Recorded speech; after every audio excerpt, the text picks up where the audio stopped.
Very very good morning guys, कैसे हैं आप लोग। Welcome back to my channel. ये मॉर्निंग का ब्रेकफास्ट बन रहा है, सुबह का टाइम है और आज पोहे बन रहे हैं और मम्मी घी बना रही हैं।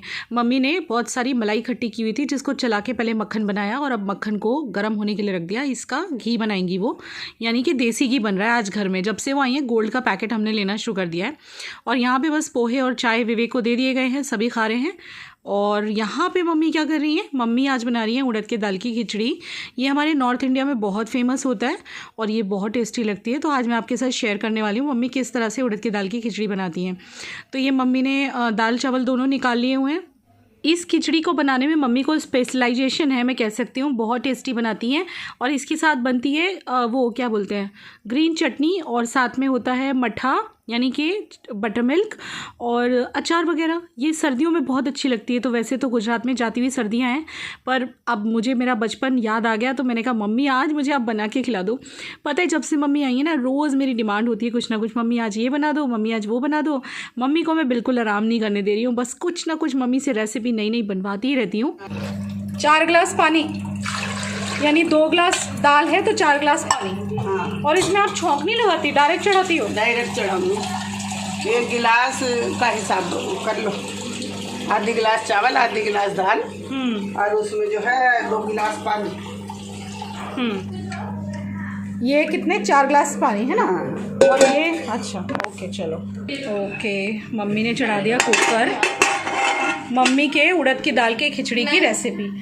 प्रिशा, मुझे मेरा बचपन याद है, ये जब हम खिचड़ी खाते थे ना, मम्मी चटनी बनाती है इसके साथ ग्रीन धनिया की, और हम छत पे बैठ के खाते थे, है ना मम्मी? सर्दियों में धूप में बैठ के खाते थे, इतना मजा आता था। नींबू का अदरक, ये तो अभी मजा। और ना सुन, और ये वाली खिचड़ी ना जब घी डाल के ना हाथ से ऐसे ऐसे करके खाओ ना, बड़ा मजा आता है। थोड़ी ज्यादा बनाना, थोड़ी ज्यादा बनाना आज। ऐसा है तो आज तो दिखा दे नानी। सही है, धोकर बस तुम्हें चटनी का सामान लगाओ। सबको नहीं होते बेटा, सबको ना हुए हैं। मम्मी को होते, अपने मम्मी पापा प्यारे और मुझे हैं, अभी का नहीं पता मुझे। अब क्या हो जा, मुझे यो बता दे, तू यो बता दे। यू का बवाल है? यू कुछ नहीं बवाल है, यू सोडा आता है बहुत टेस्टी। यू सोडा आवे है मम्मी, एप्पल सोडा आवे है जो पापा लावे है ना, पापा फोन करे है। तो इन्हें पता कैसे लग गया, ये अभी ना बताया होगा। अभी इसको पीना होगा। कल भी खाया, कल भी पिया था इन लोगों ने, पता है? ये लोग मम्मी, ये लोग जब भी मार्केट जाते हैं ना, पापा और अभी, हर बार ये लोग एप्पल सोडा पी के आते हैं चुपचाप। हमारा कौन करेगा, हमारे को अच्छा। इसीलिए आज इन लोगों को दया आ गई है। मम्मी की कुर्ती इज इक्वल टू हाथ। आज प्रिशा का प्रीलिम्स बोलते हैं ना? हाँ, प्री बोर्ड्स। कैसा हुआ एग्जाम बाबू? फर्स्ट एग्जाम था, बहुत इजी तरह से पेपर निकाल रहे हैं। और जिनके प्रीलिम्स नहीं हुए वो भी थोड़ा हिंट ले लो कि मैं तो सीबीएसई नहीं, जीएसईबी बोर्ड में हूँ, गुजरात बोर्ड। तो गुजरात बोर्ड में बहुत इजी, मतलब हमारे स्कूल वाले ने बहुत इजी पेपर निकाला था। जो प्रैक्टिस बुक्स आते हैं ना, पेपर पैटर्न्स, गाला और मार्वेल, उसमें से निकाला। तो बहुत अच्छा, बहुत इजी था। प्रिशा, हाँ। ये मम्मी हमारी जब से आई है 2 कुर्ती में है, अब हमें गालियाँ पड़ने वाली हैं। नानी मुझे आज कह रही कि कुर्ते के ऊपर 2 चोटी बहुत अच्छी लग रही है तेरे पे, बहुत प्यारी लग रही है। मम्मी सारी की सारी तैयारी कर रही है। वैसे खिचड़ी में कुछ भी इसमें डलता नहीं, ना प्याज डलता ना कुछ डलता, बस इसमें तो सिंपली बस वो भी नहीं होता, छौंक भी नहीं लगता, मतलब तड़का भी नहीं लगता है। डायरेक्टली पानी गर्म होने रख देना होता है और उसके अंदर जो है वो डाल देना होता है। आपने रेशियो सुनी लिया, आधा गिलास चावल तो आधा गिलास दाल, और फिर इसमें दुगना पानी समथिंग बोला ना मम्मी ने, आप ध्यान से सुन लिया ना आपने। तो बहुत ही सिंपल रेसिपी है पर ये बहुत टेस्टी लगती है। और आज पापा और अभी गए थे सब्जियां लेने के लिए, तो वो लौटते हुए कुछ एप्पल सोडा लेके आए हैं। तो अभी हम लोग पियेंगे बैठ के, आपको दिखाऊंगी मैं। लेकिन उससे पहले आपको एक बहुत अच्छी चीज़ के बारे में बता रही हूँ। बस 5 मिनट नहीं, 1 मिनट हार्डली मैं आपका लूँगी बस, इसके बाद बाकी का ब्लॉग स्टार्ट होगा। देखा होगा ममा अर्थ की चीज़ें यूज़ करते हुए, और ममा अर्थ के अलावा मैं किसी दूसरी चीज़ पर इतना ट्रस्ट नहीं करती अभी के लिए। और अभी को आज लगभग 1.5 से पौने 2 साल हो चुके हैं ममा अर्थ के प्रोडक्ट्स यूज करते हुए। तो this time I am gonna share with you this Mamaearth deeply nourishing body wash for babies. और ये मैं पहली बार आपके साथ शेयर नहीं कर रही हूँ, पहले भी शेयर कर चुकी हूँ, आपको पता है। तो ये बिल्कुल टीयर फ्री है, विद कोकोनट बेस्ड क्लेंजर्स है, सर्टिफाइड टॉक्सिन फ्री है, डर्मेटोलॉजिकली टेस्टेड है, पीएच बैलेंस्ड है, net content one pack 200 ml है और इसकी प्राइस की बात करूँ तो 199 रुपीज़ इसका प्राइस है। लेकिन अगर आप लेंगे मम्माअर्थ की वेबसाइट से और वहाँ पे लगाएंगे मेरे नाम का कूपन कोड जो कि मैं यहाँ फ्लैश कर रही हूँ, तो आपको 20% ऑफ मिल जाएगा। और मैं आपको बता दूं ये कहाँ कहाँ पे अवेलेबल है। तो ये अवेलेबल है मम्माअर्थ पे, फर्स्ट क्राई पे एंड अमेजॉन पे। तो काफ़ी अच्छा है ये और काफ़ी टाइम से अभी यूज़ करा है, फर्स्ट टाइम नहीं यूज़ करा है। और सबसे अच्छी चीज़ बता दूं मैं, #वोकल4लोकल, ये इंडियन ब्रांड है। ये एक सबसे अच्छी चीज़ है कि हमें इसको यूज़ करना चाहिए। और ये सिर्फ ये नहीं, इनके जितने भी प्रोडक्ट्स हैं मम्माअर्थ के सारे बिल्कुल नेचुरल एंड विदाउट केमिकल्स हैं, केमिकल फ्री हैं। तो मैं इसीलिए इस पे बहुत ज़्यादा ट्रस्ट करती हूँ। आप इनकी कोई भी रेंज उठा लो, लाइक बॉडी लोशन से लेके बच्चों वाली रेंज, सभी कुछ काफ़ी अच्छा है, मुझे काफ़ी ज़्यादा पसंद है। तो ये काफ़ी अच्छा है। और यहाँ पे पीछे इसके इंग्रेडिएंट्स वगैरह लिखे हुए हैं। मेड सेफ है, SLS एंड SLES फ्री है, मेड विद नेचुरल इंग्रेडिएंट्स है। मैं आपको बोल सकती हूँ काफ़ी अच्छा प्रोडक्ट है। इसको यूज़ कैसे करना है, वेरी सिंपल। आपको क्या करना है, अपने बच्चे के हाथ को, बॉडी को वेट कर देना है। इसके बाद में लूफे की मदद से, इस कैसे भी जैसे आपको अच्छा लगे, आपको थोड़ा सा लेना है प्रोडक्ट और इसको आपके बच्चे के बॉडी पे हल्का सा रब करना है एंड दैट्स इट। बस इसके बाद वॉश ऑफ कर देना है नॉर्मल वाटर से। तो ये काफ़ी अच्छा प्रोडक्ट है, हाईली रेकमेंडेड है मेरे साइड से। डिस्क्रिप्शन बॉक्स में इसका लिंक छोड़ रही हूँ, आप चेकआउट कर लीजिएगा। मिल जाए तो हाँ, तो इसमें चावल डालना, नमक डालना, बस दैट्स इट। और फिर इसको हरे धनिए की चटनी के साथ खाते हैं ना। हाँ, और घी डाल के खूब सारा घी और अब हरी धनिया की। और अब इसको ढक के पकाएंगे कि सीटी लगाएंगे? मैं तो इसे ऐसे ही रखवाऊंगी। नहीं, ये मेरी है। क्या बोल रही हो, इसको सीटी लगानी है कैसे? जब ये आधी हो जाएगी ना तब बंद करूंगी कुकर। अच्छा, पहले आप थोड़ी देर इसको ऐसे ही पकाओगे? ऐसे पकाऊंगी, इसके झाग उतारूंगी खुला करके। हाँ, काले से झाग आ जाए उतारूंगी। इसमें डालूंगी मैं नमक और हींग, सिर्फ नमक और हींग। भाई ये रेसिपी आप लोग, ये घर का मक्खन, आज मम्मी ने घी बनाया है, बटर, आज घी बनाया है। यानी मैं सौंठ भी डालती हूँ। ये खिचड़ी हमारी मम्मी बचपन में बनाती थी और इतनी ज्यादा टेस्टी बनती थी, अभी भी बनाती हूँ। मतलब यानी मैंने जब खा के छोड़ी है। और हम छत पे धूप में बैठ के विंटर्स में खाते थे, घी डाल के चटनी के साथ, हाथ से, चमची से नहीं। और बनती इतनी सिंपल तरीके से ना, इसमें छौंक लगता ना, कुछ छौंक भी नहीं लगता ना। ये होता है माँ के हाथ का खाना। आज हमारी माते ने घी निकाला है, देखिए आपको दिखाती हूँ। आज हमारी माते ने बटर का घी निकाला है। हाँ, मक्खन ये रहा मक्खन। ओके, ठीक है। इससे गैस ना बनावे। ओके, क्योंकि उड़द की दाल है, दैट्स व्हाई। दाल भी गैस बनाती, चावल भी। अच्छा, ठीक है। और ये दोनों चीज से गैस नहीं बनेगी। अगर सौंठ और होती तो वो भी डालती। अच्छा, ठीक है। तो बस जब पानी आधा हो जाएगा, इसके ऊपर के जो झाग आ रहे हैं ना, ये जो फीन्स आ रहा है, इसको निकाल देना होता है। और जब ये पानी आधा हो जाएगा तब इस कुकर को बंद करके सीटी लगाई जाती है।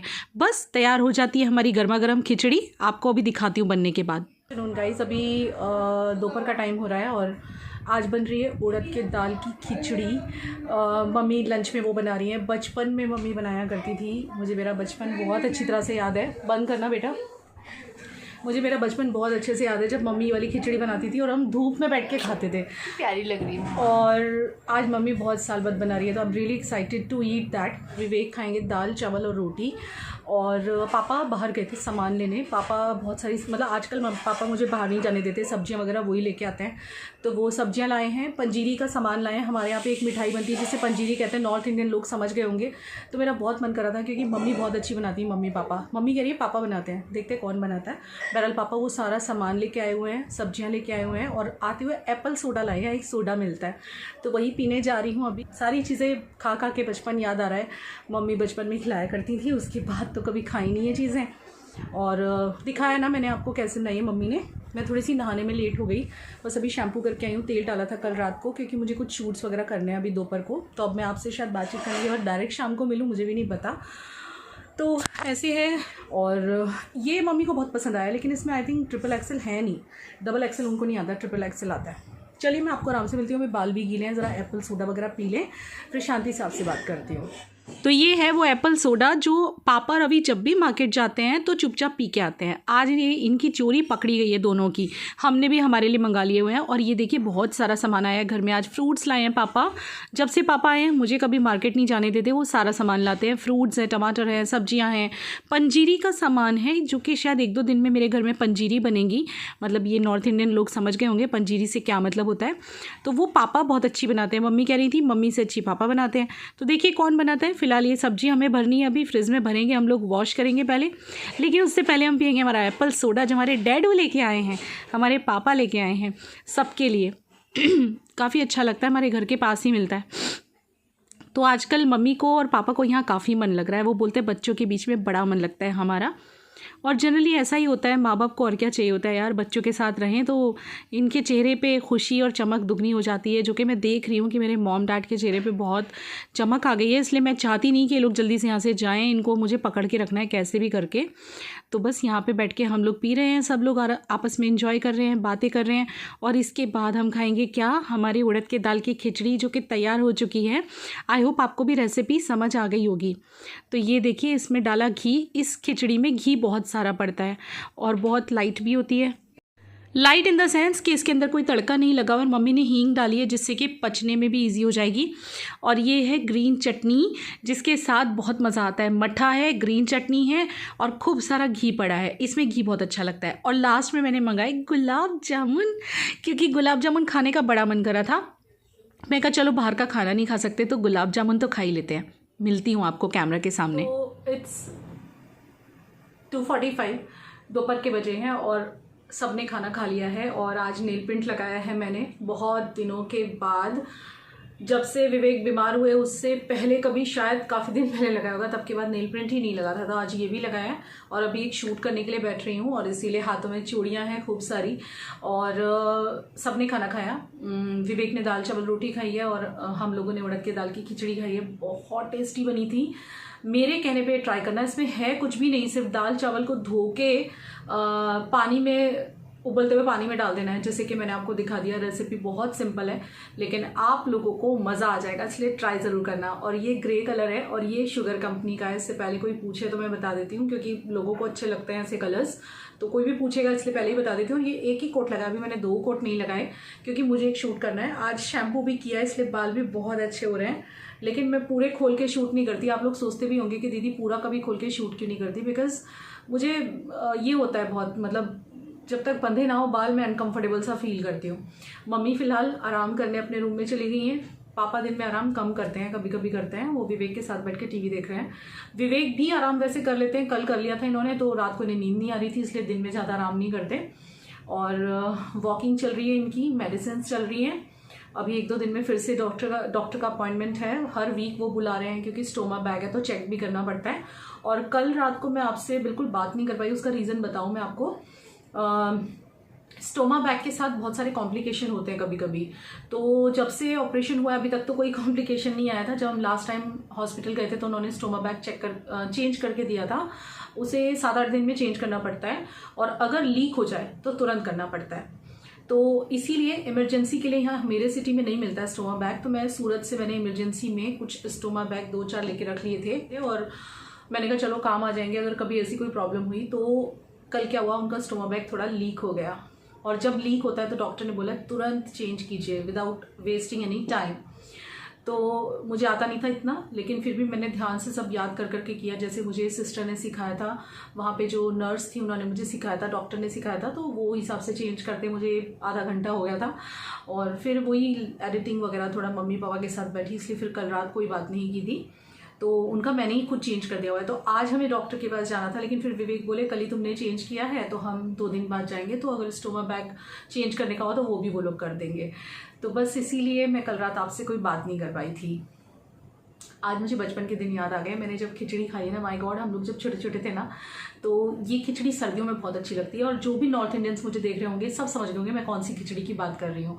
उड़द के दाल की खिचड़ी, ये हरी चटनी के साथ और खूब सारा घी डाल के छाछ के साथ, बटर मिल्क के साथ बहुत अच्छी लगती है। तो आज मुझे मेरे बचपन के दिन मम्मी ने याद दिला दिए। बड़ा टेस्ट ले लेके हम लोग ने खाया, मैंने, प्रशान ने, अभी ने, पापा ने। विवेक ने उड़द की दाल नहीं खाई, अवॉइड की।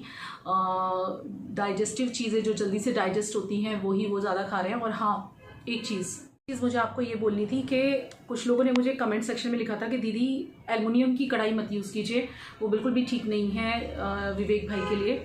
तो थैंक यू सो मच, आप लोग ने मुझे ये नॉलेज दी, क्योंकि मुझे नॉलेज बिल्कुल भी नहीं थी। तो अब मैं एक कढ़ाई खरीदूंगी। मैंने डैडी को बोला है कि आप मार्केट से या तो डैडी या फिर मैं जाऊंगी तो ले आऊँगी। एक्चुअली ना, जब से मैं हॉस्पिटल से आई मैं बाहर कहीं ज़्यादा जा नहीं रही हूँ। हॉस्पिटल के लिए निकली थी बस, एक दिन, ज़्यादा मैं कहीं नहीं जा रही हूँ, तो इसीलिए लेट हो रही हैं चीज़ें। तो आज तो पापा गए थे मार्केट, सब्जी लेके आए हैं बहुत सारी।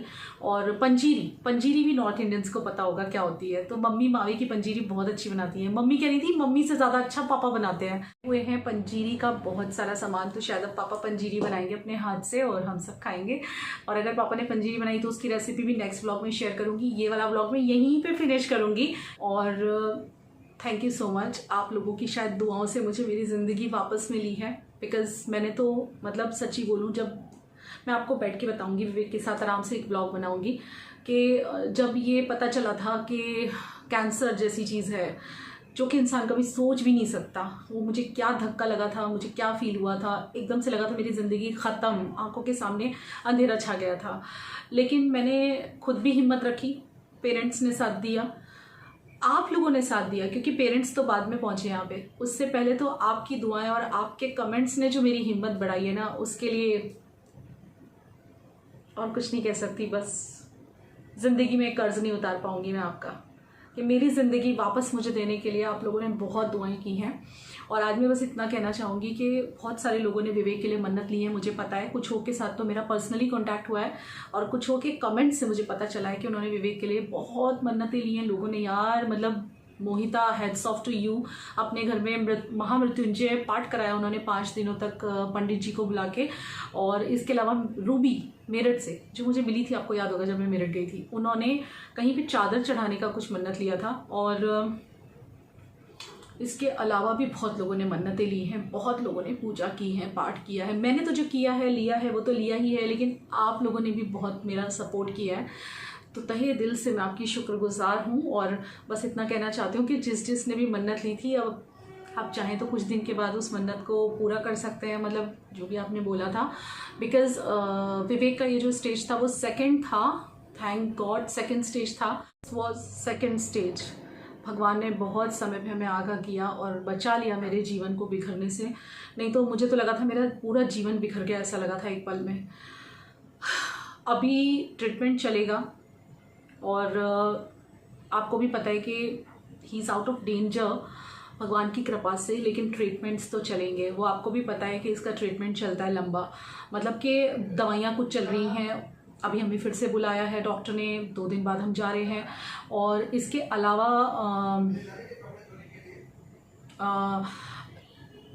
आई थिंक 6 मंथ्स पे सारे चेकअप होंगे, कंप्लीट चेकअप, जिसमें CT स्कैन होगा, कोलोनोस्कोपी होगा और रूटीन ब्लड टेस्ट, और ये सब कुछ रेगुलर चलने वाला है। तो आप समझ लीजिए कि अभी मुझे बहुत मेहनत करनी है दोनों तरह से, इसलिए भी कि उनका ट्रीटमेंट चलेगा, इसलिए भी कि परिवार को संभालना है, बच्चों को संभालना है, और इसलिए भी कि मैं आपसे बहुत प्यार करती हूँ। तो आप लोगों ने मुझे बहुत सपोर्ट किया, उसके लिए थैंक यू। और हाँ, एक चीज़ बतानी थी, मैंने मेरे चैनल पे ज्वाइन का बटन आपको दिख रहा होगा। अभी तक आपको दिखता था सिर्फ क्या, सब्सक्राइब बटन, लेकिन अब आपको ज्वाइन बटन भी दिख रहा होगा। तो आप चाहें ना तो वो ज्वाइन बटन आप क्लिक कर सकते हैं। क्या होगा, आप सोचोगे ज्वाइन बटन बहुतों को नहीं पता होगा, तो उसमें कुछ अलग से कुछ पर्क्स हैं जो मैंने आपको ऑफर किए हैं।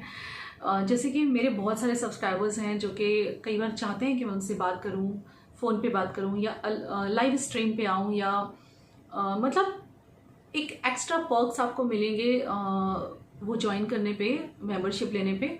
और वो क्या क्या है, आप चाहें तो ज्वाइन बटन को जब आप क्लिक करेंगे तो आपको सारी डिटेल नीचे उसमें आ जाएगी कि क्या क्या उसकी डिटेल्स हैं, आपको कौन से पर्क्स मिलेंगे।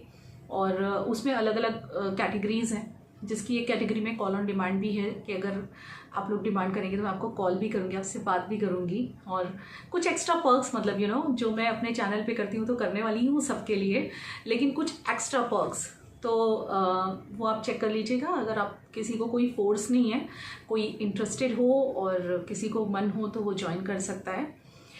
और बाकी बस आपकी दुआएं चाहिए, आपका साथ चाहिए, आपका प्यार चाहिए, जिससे कि मैं अपनी ज़िंदगी में इसी तरह से अपने परिवार को संभालती रहूं, क्योंकि अब तक तो संभालने की ज़रूरत थी ही, पर अब ज़रूरत बढ़ गई है। मैं खुश ज़रूर हूँ कि विवेक बिल्कुल आउट ऑफ डेंजर है, लेकिन मेरी जिम्मेदारियाँ कहीं ना कहीं बड़ी हैं। वो आपको भी पता है, आप भी समझते होंगे, क्योंकि कुछ भी है मतलब ट्रीटमेंट्स भी करवाने हैं, उनको संभालना भी है, और मुझे उनसे भी कोई काम नहीं करवाना है। वो मुझे बोल भी रहे थे कि उनका एक ऑर्डर है अभी आई थिंक नेक्स्ट मंथ, लेकिन मैंने उन्हें गुस्सा करके बिल्कुल मना कर दिया। मैंने कहा कोई ऑर्डर नहीं करना है, अभी सिर्फ आराम करना है, 3-4 महीना 5 महीना सिर्फ रेस्ट करो, कोई काम नहीं करना है, मैं सब संभाल भी लूँगी। मेरा फ़र्ज़ बनता है कि अपने हस्बैंड को ऐसे तकलीफ़ के टाइम में मैं फुल सपोर्ट करूं, जो कि मैं कर भी रही हूं, और इसीलिए मेहनत करने के लिए बिल्कुल तैयार हूं पूरे जज्बे और हिम्मत के साथ। बस आपका साथ चाहिए, इसमें साथ ज़रूर दीजिएगा, और ज्वाइन बटन क्लिक करके एक बार चेक ज़रूर कर लीजिएगा। अगर आप चाहते हैं उसमें से कोई भी कि आप मतलब मैं आपको कुछ एक्स्ट्रा पर्क्स दूँ, और उसमें सब डिटेलें आप पढ़ लीजिएगा। हाँ, दोबारा बोल देती हूँ, कोई फोर्स नहीं है किसी को, ये सब आपकी चॉइस पर डिपेंड करता है। और बाकी की भी बहुत सी बातें डिस्कस करनी है मुझे, विवेक के साथ बैठ के करूँगी किसी ब्लॉग में। मम्मी भी बहुत कुछ डिस्कस करना चाहती हैं, वो भी करेंगी आपसे विवेक के साथ बैठ के।